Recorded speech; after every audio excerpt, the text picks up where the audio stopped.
આજે કેવડિયા પાસે ગરડેશ્વર ગ્રામ પંચાયતના અંદરમાં આવતા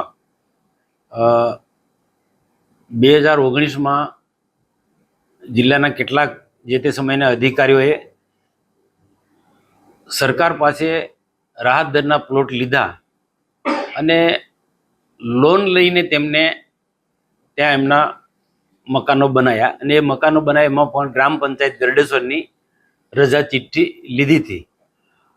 હવે ગ્રામ પંચાયતની રજા ચિઠ્ઠી લઈને એમને બાંધકામ કર્યા. ત્યાર પછી એમને નોટિસ પણ આપી, વધારાનું બાંધકામ કર્યું કે કઈ રીતના શું બાંધકામ કર્યું એ આખો વિષય મને ખબર નથી. પણ આવા જે પ્રકારના બીજા ગેરકાયદેસર બાંધકામ થતા હોય એ આ અધિકારી ઉપરાંત બીજા ત્યાં ઘણા બધા ગરડેશ્વર અને કેવડિયા વિસ્તારની અંદર બીજા ઘણા લોકો પણ બાંધકામ કરે છે.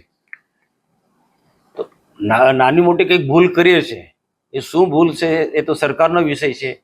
પણ મારે એટલું જ કહેવાનું કે આ જે અધિકારીઓ છે આખા જિંદગીની કમાણી એમને આ મકાનોમાં ખર્ચી નાખી, વાપરી નાખી ને લોન લીધી છે.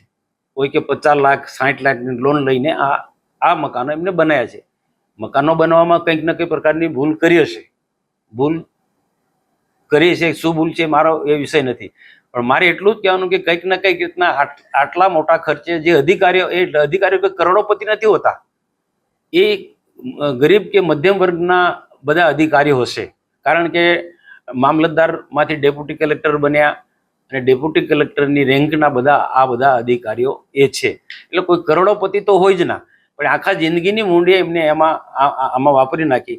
તો એમાં કંઈક ને કંઈક રીતના સરકારે રસ્તો કાઢવાનો હતો.